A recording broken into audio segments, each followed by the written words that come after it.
Oh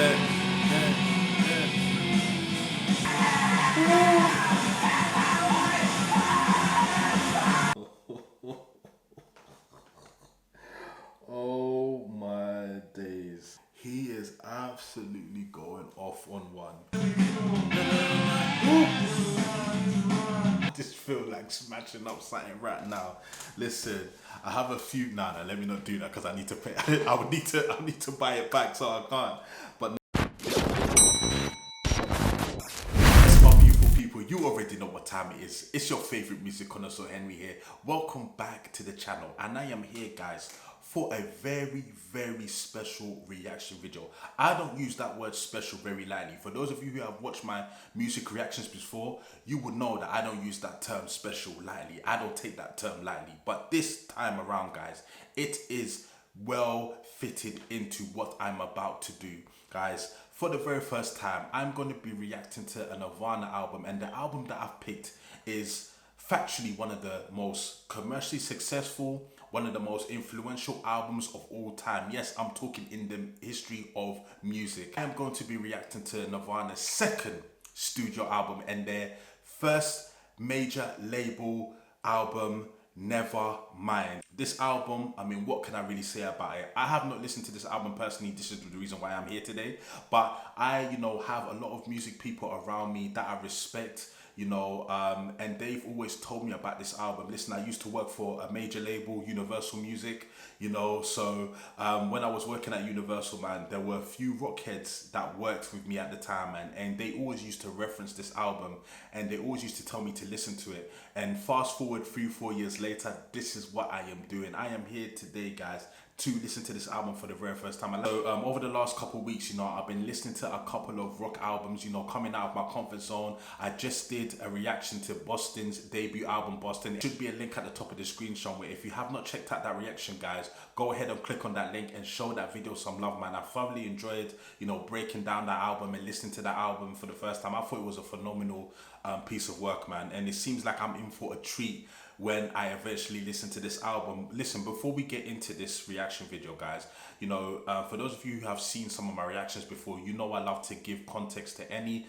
album reaction that I do. So I just want to read a couple of stats that I thought were pretty interesting from this album, and it just goes to show you how influential and how massively successful this album was. So this album came out in September the 24th, 1991, a year before I was born, and this album replaced Michael Jackson's Dangerous album on the #1 spot on the Billboard 200 charts. Listen, any artist or band that replaces Michael Jackson on top of any charts during that period, you already know they're special. This album has gone on to sell more than 30 million copies worldwide, making it one of the best, factually one of the best albums of all time. It was certified diamond by the RIAA in 1999, a diamond album, 10 plus million copies.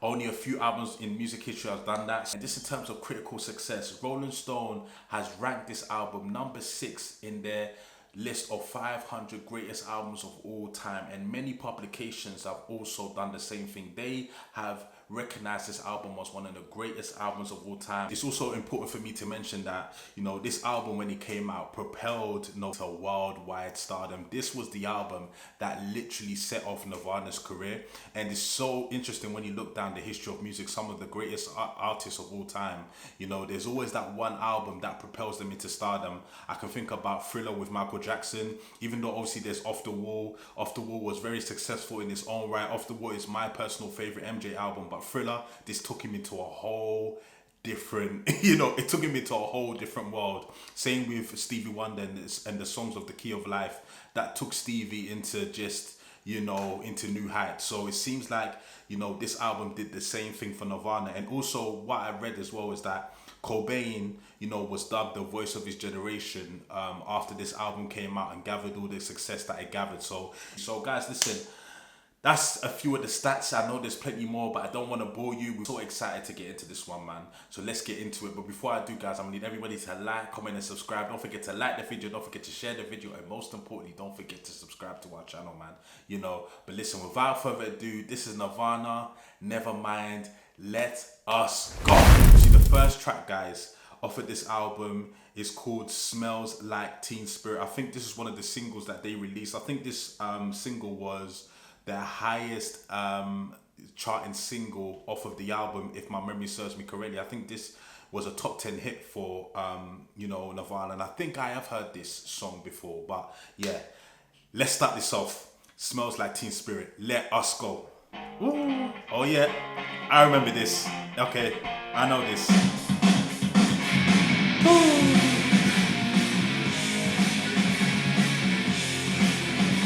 Come on.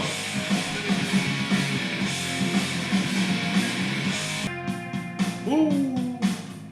It's a tune.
So that was Smells Like Teen Spirit. What a way to start off an album, man.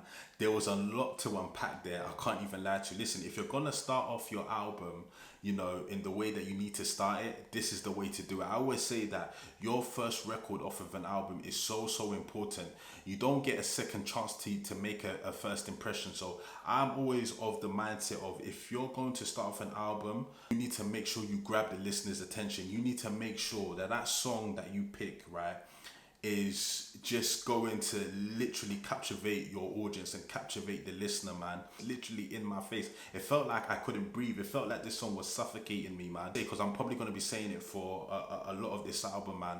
The guitar solo that I heard was absolutely amazing. I said the same thing when I listened to Boston, the Boston album. Though their guitar solos were of another planet, man, and it seems like it's gonna be the same on this album, man. The instrumentation was very raw, in your face, and just very cutthroat, man. Trying to dissect what I heard, guys. Remember, I'm just going off a first listen, so I might get stuff wrong. Seems like this song, screams.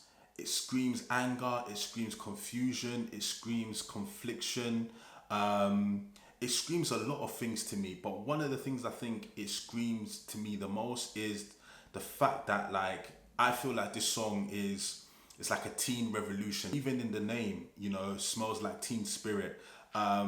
It just feels like this is an anthem for teenagers, man. Teenagers growing up in the 90s. Obviously, growing up in the 90s in America, even though obviously I didn't get to experience that because I'm British. But like, I've watched a lot of American, shows that were made back in the 90s. I used to listen to, or still listen to, a lot of 90s music. So, and I remember I used to watch, I kind of still watch wrestling at the time. And, I just got to have a glimpse of what the culture was back in those days, man. And in the 90s, man, like teenagers or just the culture was just very edgy. It was very like no fucks given, not politically correct, the opposite of politically correct. Yeah, it just had the edge and a rawness to it. And I think this song definitely captures that, you know, the rebellion, you know, of what it is to be a teenager. Like that sort of, adults can't really tell us what to do. We're not gonna follow the rules. We're gonna do what we want. That type of thing. Like, yeah, it just had this sort of rebellious nature to it, man. And we all know how growing up as a teenager is like. I mean, we've all been teenagers at some point. You know, you think that you know it all. You know, you're kind of still going through life. You're going through puberty. You're going through so many different changes in your brain, in your hormones. Like I said, you think you know it all. You know, you don't want to listen to your parents. You don't want to listen to anybody. You don't want to listen to your teachers. You know, you don't want to listen to authority. Like, you're just little, it's just rebellious. It's a very rebellious time being a teenager, man. You know what I'm saying? So I feel like this song is definitely about that, and it gave me that vibe.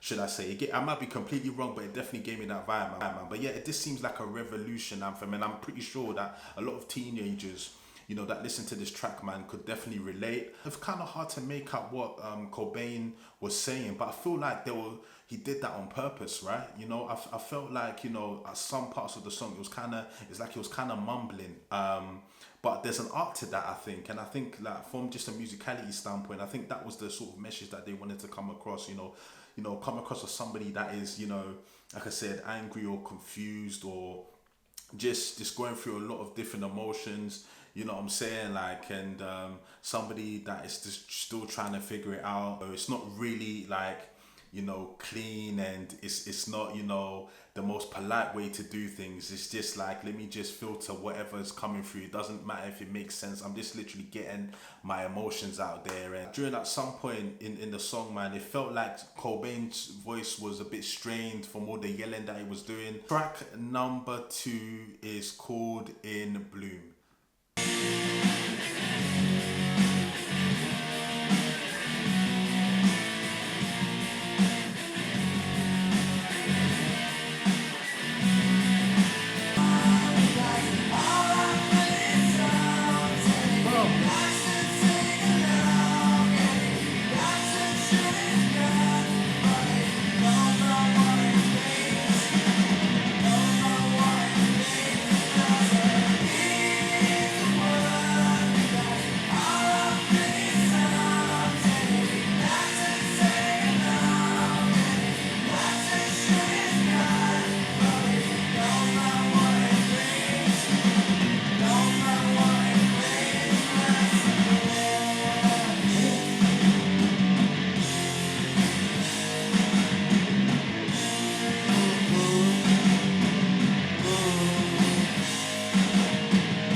What I'm talking about.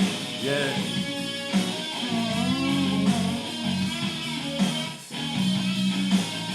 Guys, that was track number 2 in Bloom, man. And yo, the fact that we're only 2 tracks in and the album is sounding like this, I mean, guys, I'm truly in for a treat. I'm truly in for a treat. I think I will say, when I first heard the chorus, I wasn't too sure on it, if I'm being completely honest. But the more and more I heard it, the more and more I actually began to like it. It's a pretty catchy hook, if I'm being honest with you. He's the one that all of our songs. Yeah, at first I thought it was pretty nursery rhymish, I thought it was pretty safe. But the more and more I heard it, the more and more I'm like, no, this is actually pretty catchy, man. I kind of dig this, I was kind of struggling to work out who and what this song was about. Was it about someone specifically? Was it about another band? Was it about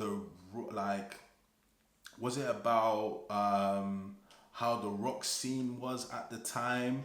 Who is he specifically talking about? He's the one who likes all our pretty songs, and he likes to sing along. Is it about somebody in the music industry?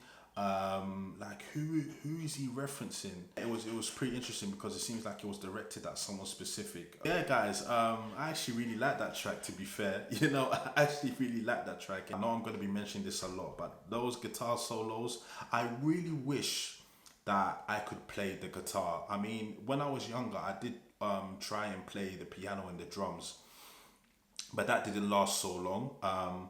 But I wish I picked up the guitar, man, because I am a sucker for an electric guitar, honestly, or just the guitar in general. I am a sucker for it. So hearing like music like this, it just makes me wanna, And listen, it's never too late. I'm still pretty young, I'm still pretty young. I can still pick it up, and maybe I will. Maybe I will, because I've worked in music at a very high level, and I've been around musicians a lot of the time, and even now still I'm around a couple of musicians, so maybe it's something I'll pick up, man. Stay tuned. But track number 3 is called Come As You Are.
That was Come As You Are, man. And listen, there's something about Kurt Cobain's voice that is just so authentic and real. Sometimes sends chills down my spine.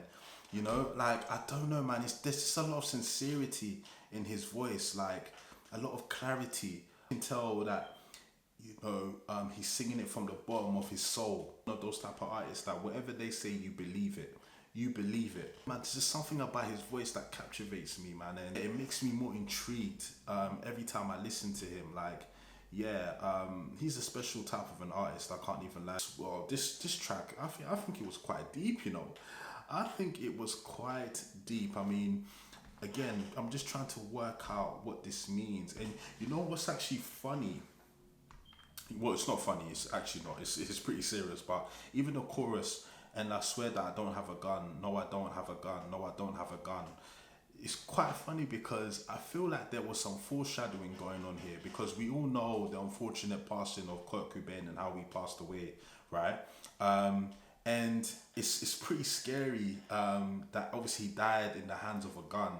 So was he kind of foreshadowing his own death in the chorus? No, I don't have a gun. And the fact that he kept on repeating it as well. No, I don't have a gun. I swear that I don't have a gun. Like, that is crazy. I could be absolutely reaching, but that chorus, kind of gave me chills, because like, was this about suicide? Because Kurt Cobain, even though he was a very talented artist, he was a very troubled individual, man, and he had a lot of demons that he was dealing with at the time, up until his death. So that's kind of crazy. That, on the other hand as well, maybe they could also be talking about just people in general, and sort of like the bad habits or bad intentions of people.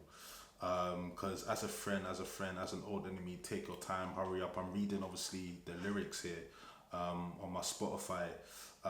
Take a Rest as an old friend, as an old memory. Oh, it could be that as well. It's a distinctive guitar riff that I noticed on this record, but I can't put my finger on where I've heard that distinctive guitar riff from. I can't seem to put my finger on it, man. Was this a sample from somewhere? But yeah, there was a distinctive guitar riff that I heard during the middle part of this track, or was it towards the end? I'm not too sure, but so far, guys, 3 for 3, man. I'm really liking what I'm hearing. You know, I'm a very hard man to please. So number 4 is called Breed.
Guys, yo, oh my days. You can see my head, listen, my head almost came off the amount of times I was popping.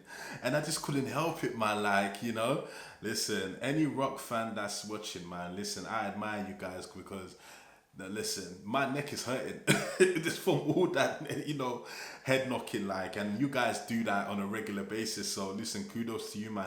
A very lively track. And yeah, like, again, trying to work out what this means. I'm thinking, guys, like, this off the top of my head, this could be potentially about a love interest that Kurt Cobain, you know, had back in the day. Because I haven't really looked into Kurt Cobain's life like that, but I remember he was dating somebody before. Or back in sort of this era. One of the lyrics that stood out to me: if you have, even if you need, I don't mean to stare, we don't have to breed. We could plant a house, we could build a tree. I don't even care, we could have all three. So just by going off that and going off what the title of the track, Breed, he may be talking about breeding as in, you know, having a child. And he's basically saying in the chorus, like, we don't have to have children, you know. We don't have to go there, because obviously children is a big responsibility, and you know, it's a very big responsibility. So maybe at the time Kurt Cobain wasn't ready. Maybe the person that he was with wanted children, but Kurt Cobain was very skeptical of that. I don't know how old he was when this album got released, but I'm guessing that he was pretty young, and he was probably thinking to himself, like, I'm not ready for all of that. You know, I'm still trying to, you know, make it in this music industry. And obviously when you're in the music industry and you're striving to be, you know, one of the top professionals in your field, you know, that's gonna take a lot of dedication, a lot of time, you know. And being in the music industry, you're on the road a lot of the time, man. So you know, I don't know the reason why he may not want children at this very moment. It could just simply be because he's just not ready, or he's just too young. He even said we could plant a house, we could build a tree, we can maybe, do other things, go on holidays, like maybe even get a pet Pet, we can do anything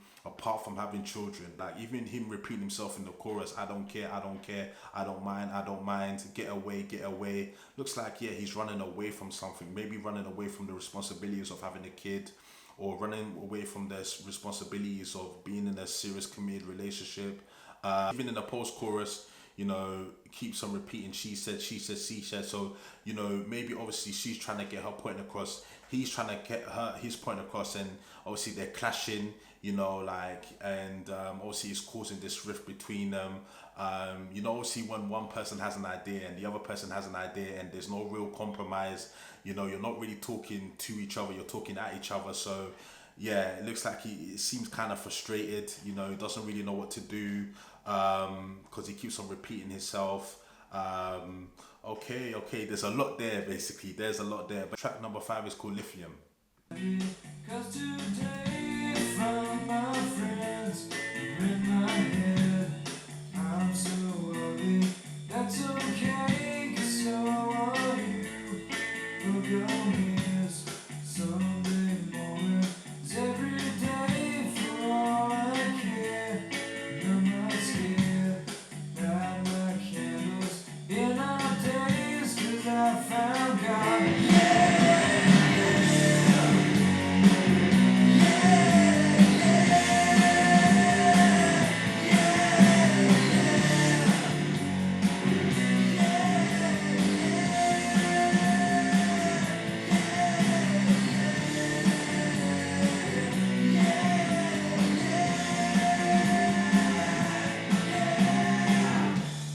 I'm so lonely, that's okay, shake my head, and I'm not sad, and just maybe I'm to blame for all I've heard, and I'm not sure, I'm so excited, I can't wait to meet you there, I don't care, I'm so horny, that's okay, my will is good.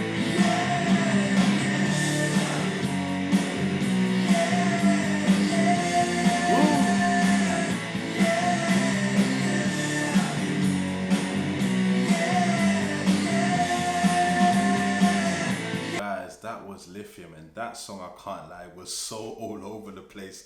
This not all over the place in a bad way, but just in terms of like just the lyrical content, man. It was just very up and down, like it was just very all over the place, man.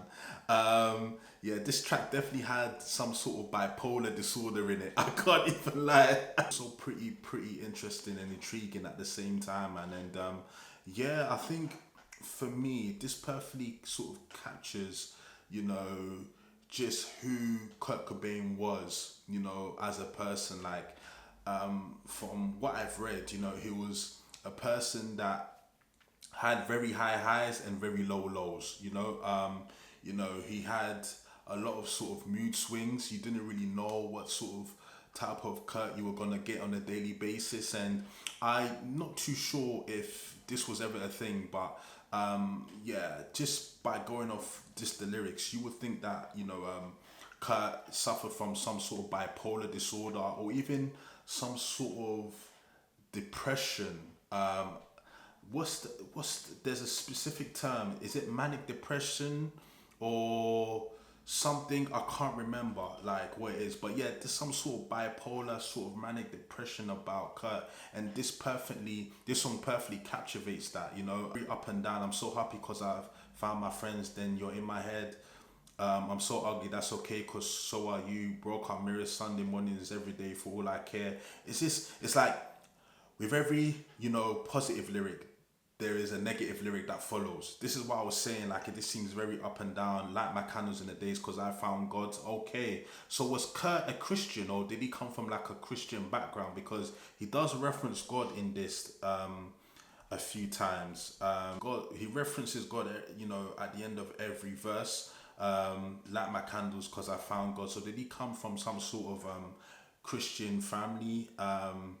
Was he born in like a Christian household or a religious household, and then maybe as he got older he kind of diverted away from that? I'm not too sure. The chorus, I like you, I'm not gonna crack, I miss you, I'm not gonna crack, I love you, I'm not gonna crack, I killed you, I'm not gonna crack, I like it, I'm not gonna crack, I miss you. It's this very up and down, using insight into Kurt Cobain's mindset, and it must be crazy, you know, just having to live the way Kirk was living. It's not sustainable, man. And now that I'm getting it, so this track is called Lithium. If isn't there like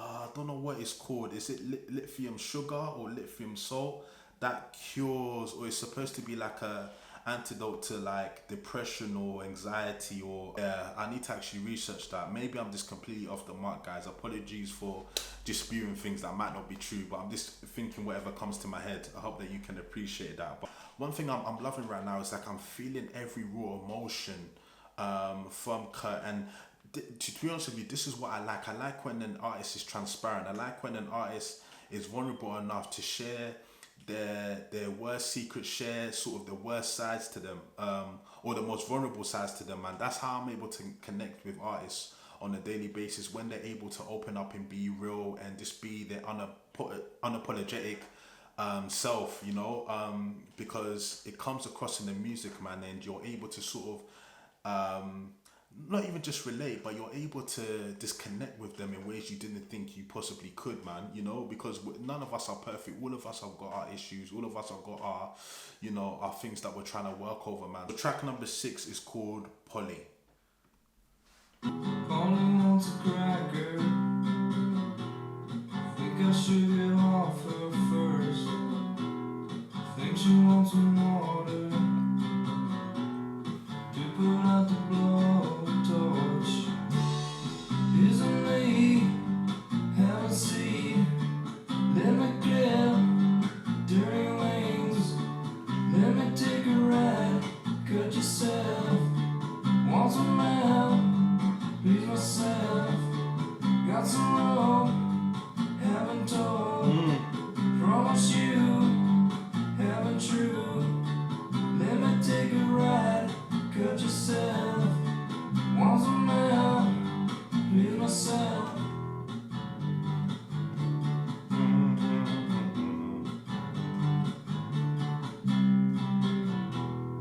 Only wants a cracker. Maybe she would like some food. She asked me to tie her. Chase a lady nice for a few. Isn't me haven't seen? Let me clip dirty wings. Let me take a ride. Cut yourself. Want some help? Please myself. Woof, woof, woof, woof, woof. Wow. This definitely was about somebody. Again, I'm trying to figure out who this could have been about, because there's references to a rope, just to ropes, untying her. Let me take a ride, cut yourself. So this person that he's referring to, was she sort of kidnapped?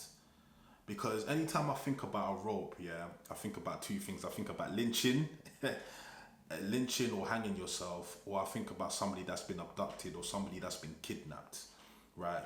You obviously, when you kidnap people, you tend to tie them up in it so they can't escape, right? So it's either one of those two things. I don't think it's about lynching or somebody hanging themselves. So it could be about, you know, somebody that's been abducted or kidnapped. Or maybe they're referencing the story that somebody, when somebody was kidnapped, I don't know, was kidnapped. Maybe they're referring to something that actually happened, like a true story, and they're dedicating this song to the person that got kidnapped, or the person that, you know, got tied up and abducted. It's very good when artists highlight topics that are real life, you know. You know, it's nice when artists are able to use their platform in order to raise awareness about certain things, man. I love the sort of stripped back nature of this track, man. Obviously, you know, for a majority of this album, it's just been a lot of like, you know, in your face, you know, instrumentation that is just, you know, it's loud, it's obnoxious, but this track, you know, it was very laid back, very chilled. Just yeah, it was a very smooth, very mellow track, man. And yeah, like I really like it. I really like it. Track number 7 is called Territorial Pissings. Very interesting name. Let's go.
Oh my days. Oh my days. Kurt, he is absolutely going off on one. Oh my days. I love it because it's just so expressive, man. It's so expressive. It's literally like whatever you're feeling, I am gonna express it in this track. Wherever I feel like I need to shout on top of my lungs, I am gonna do that. Obviously a lot of rock bands and rock artists do that anyway. Like a lot of them tend to, you know, use shouting and screeching as a form of expression, and there's nothing wrong with that, man. But I don't know, man. Listen, there's a reason why Kurt Cobain is a superstar, man. I think Territorial Pissings. Now, if I stand corrected, right, Territorial Pissings, I don't know who he's referring to specifically, but going off of the lyrics, man, I think they may be talking about, because even if I go off the first, you know, the first lines, come on people now, smile on your brother, everyone get together, try love one another. So I think obviously, you know, Kurt is basically trying to encourage people of the world to sort of love on one another, to sort of come together and try and live in peace and harmony. Maybe obviously he's observed like the mistreatment of a lot of, you know, people in this world, whether that be working class people, whether that be, you know, foreigners, whether that be women, you know, in general. I basically giving a rallying cry to say to people, listen, we've got to treat people, you know, fair. We've got to treat people equal. We've got to love on people, man. Like, because obviously the world is so divided. I mean, the world is divided now. You know, the world has been divided since the beginning of time. So I think maybe he's seen this and he's just giving a rallying cry to people, saying that people, we need to come together, man. We're all human beings at the end of the day, man. We need to try and love on one another. Yeah, I think, never met a wise man, so if so, it's a woman. So maybe he's also looking down on the patriarchal society. The fact that obviously, you know, in wider society, men are seen as, you know, the dominant force and women are seen as less than. So he's basically trying to say, no, you know, women are not less than. You know, the wisest people that I come across are women. And that's one thing about Kurt, you know, that I've sort of noticed so far in this album, and, you know, that people have told me about him. Like, you know, he's a very conscious person. You know, he's aware of the world that's around him. So track number 8 is called Drain You.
I've seen another side to Kurt on this record, man. Like I've seen like his softer side. He's more sort of I don't want to say corny, but he's mushy side, you know, again, and I think one of the things I'm loving about this so far is, I'm getting all the different sides of Kurt Cobain, man. You know, like he's letting it all out on the table. He's not holding back. Like, you know, it's just very interesting. He's a very interesting person, man. But yeah, like this, I like it because yeah, I'm just seeing another side to him. I like to see when people are in love, man. You know, love is a beautiful thing, man. I always tell people, man, you should never shy away from love, even if you know you've experienced like a breakup or not been so lucky in love. You should never shy away from it. You should never give up on it, man. And seems like Kurt is totally infatuated with this person, man. About sloppy lips to lips, you're my vitamins. Oh my days, man. Seems like yeah, he's completely infatuated with this person. You know, when you're in love, man, like you're just number one, the best version of yourself, but number two, man, like, you know, you I don't know, you start to sort of let yourself go, and you don't sort of take yourself too seriously, and you know, you just let yourself experience love, man. And yeah, you probably do things that when you look back on it, you're like, oh my god, did I really just do that? That was so corny, man. That was so embarrassing. You know, or that was so dorky, or that was just so like moist. But yeah, when you're love, you just don't care, right? No, like yeah, no, I really like this record, man. And like I said, I love the lyrics because yeah, it just shows a different side of Kurt, shows a more softer side of him, you know, because yeah, a lot of the lyrical content that we've been getting so far on this album, man, it's been quite dark, it's been quite heavy, a lot, you know, it's a lot. So I'm glad that we can get this other side of Kurt as well, man. Track number 9 is called Lodge Act.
God, I don't know how many times I've said that.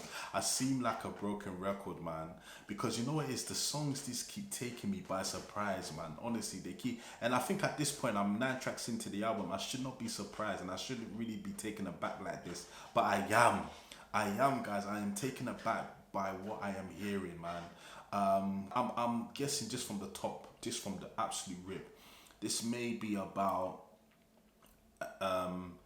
a love interest, and I think maybe, you know, because I think there's been three or four songs that have potentially referenced a love interest. So I am guessing, guys, I really need to look into this, that Kurt Cobain must have been dating somebody around the time this album was conceived or being made, because yeah, it's been about 3 or 4 times that he's made reference to somebody like a love interest. So he must have been dating somebody at this point in time, because this is it's beyond a coincidence now, right? It's beyond a coincidence. So I'm pretty sure, guys, that he must have been dating somebody. And yeah, he definitely makes reference to her in this this song. I mean, experience everything you need. I'll keep fighting jealousy until it's effing gone.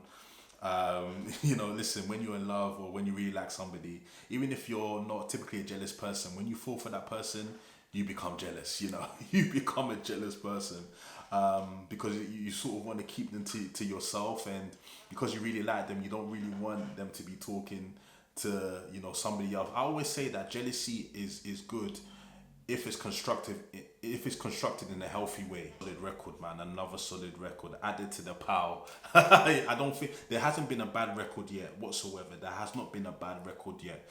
Number 10 is called Stay Away.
I just feel like smashing up something right now.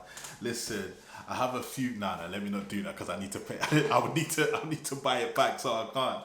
But in fact, this makes me want to smash something, man. I can't even lie to you, man. And this is what I think.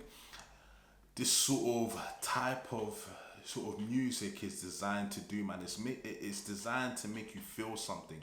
It's designed to make you. It's designed to evoke a type of emotion out of you, man. And yeah, like, because obviously so far, like, a lot of the tracks that I'm hearing are very intense, man. And it goes back to, because I don't think I've mentioned this as well, but one of the things I'm liking so far about this album as well is the melodies. I feel like the melodies are really solid. I mean, like, again, the chorus for me, like, it's just so catchy. It's so catchy, man. It is repetitive, but it's catchy at the same time. Stay away. Like, melodies of Kurt Cobain are really good, you know. And it's designed to make, you know, that sort of part of the song stick in your brain. Because I think after the second time he's repeating the chorus, I was already singing it and nodding my head, man, you know? You know, and also as well, like, this type of music, I think what this sort of alternative rock was called, I think it was grunge? I think it was grunge, correct me if I'm wrong, or grudge, I can't remember. But yeah, I think this is definitely more within that lane, and I know back in the 90s, like, that sort of era was very popular. I mean, again, I'm not really that familiar with rock bands as a whole, but like rock bands in the 90s that I used to hear all the time, Linkin Park, Nickelback, these are the type of tracks that they were releasing. And listen, these sort of rock bands were hugely popular, especially that type of alternative rock, the grunge movement. I think that's what they call it, grudge or grudge. Correct me in the comment section below, man. And yeah, like, I think it's sort of like you know, like I said, it's designed to just make people just go absolutely crazy, absolute ape shit. Yeah, listen, I've seen quite a few mosh pits in my time. You get what I mean? And this type of music makes me want to create a mosh pit. You know, I don't know how and when mosh pit culture started. I don't know if it started with rock music or it started with jungle music. I'm not too sure, but I'm pretty sure rock maybe had something to do with it. So maybe, guys, let me know, where did mosh pit culture start from, and when did it start? When exactly did it start? Did it start in the 90s, the 80s, the 70s? You know, did it start with rock music? Did it start with jungle music? You know, did it start with drum and bass? Guys, let me know. Track number 11 is called On a Plane.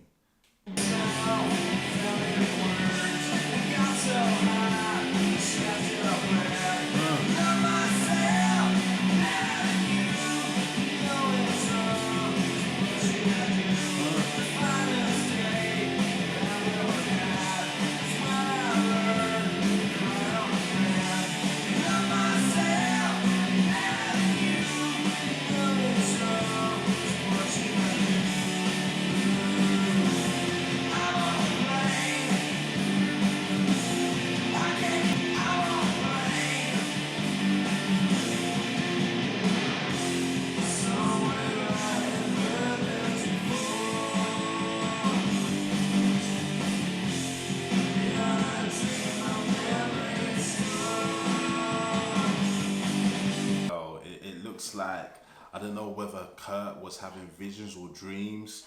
Also about getting so high that he scratched till he bled. So I don't know whether, yeah, he's in the process of, or he was in the process of getting high, and now he's high and he's having these sort of visions because, yeah, obviously depending on what drug you take. I mean, if you take heroin, you take coke, whatever, you know, yeah, that's obviously gonna make you hallucinate. That's gonna make you go into like a whole different stratosphere. This seemed very troubled. It seemed very troubled. It seems like Kurt was very troubled in this record, man. You know, and he's trying to question himself. He's trying to question, you know, certain things that's going on in his life. It's also a period of self-reflection as well. That's what I'm getting from this record. A very deep one. Is a very deep one, man. Number 12 is called Something in the Way.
So sad and haunting about that record, man.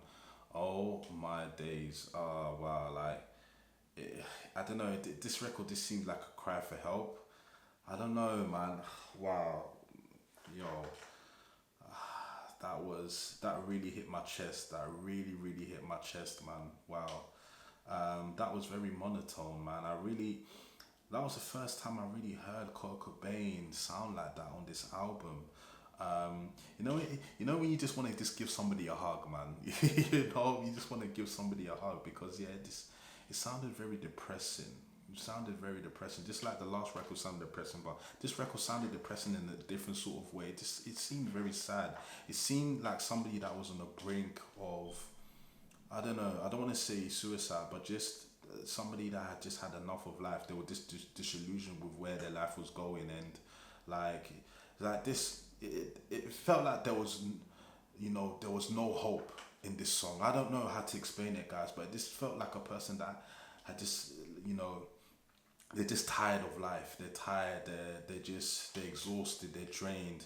They don't know what to do or where to turn, man. It just seemed very, I don't know. It seems very haunting, man. Like, so, guys, wow, got chills, man. And something in the way, yeah.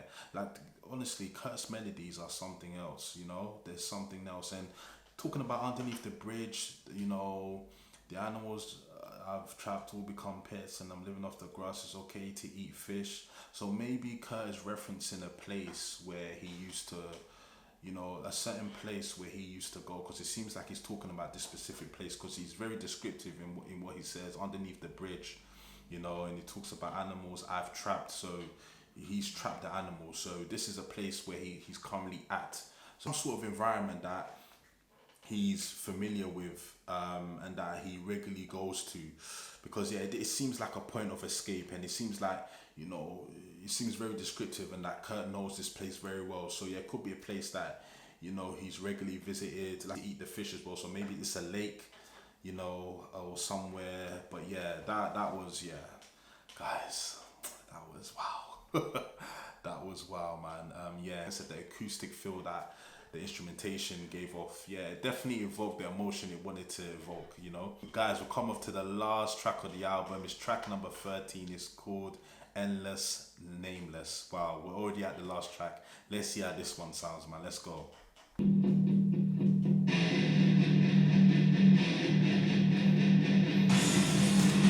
Yeah.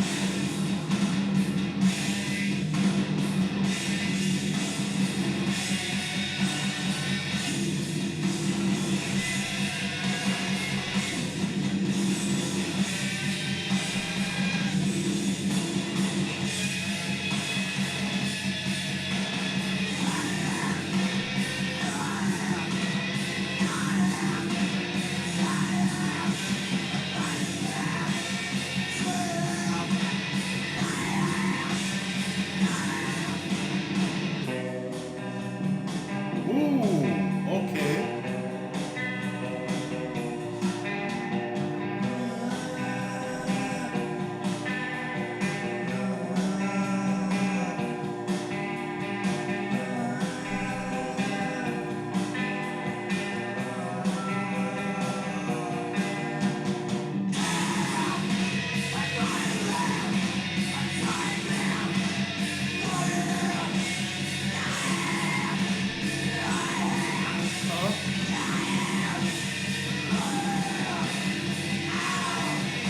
What?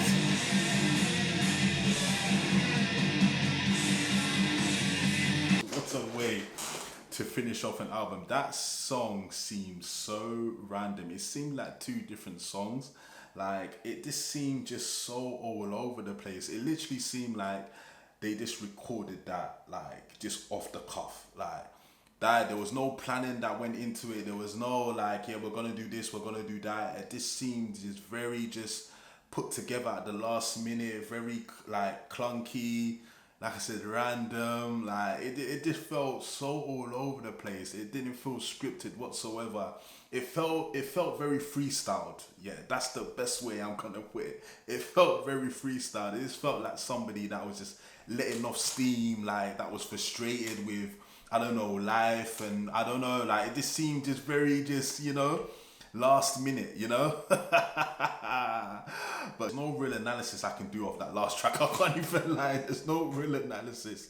But what I will say is, I honestly, yeah, this album is something else. Like, whatever people were saying about this album, they are 100% correct, man. Like, where do I even start? First and foremost, man, I have to give it up to the production, because I haven't spoken about the production so much because I was just so invested in hearing, you know, just the lyrics and what this album was about. Like, I'm a very, not a conceptual person, but I'm a very sort of deep analyzer of music, man, and I like to sort of dive into the lyrics and just get a sense of what the album is about, the emotion that the you know, the person is trying to invoke in the music that they've put on this album.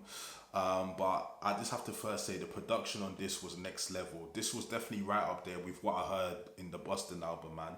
Guitar solos were just, yeah, the riffs, you know, the solos were just amazing.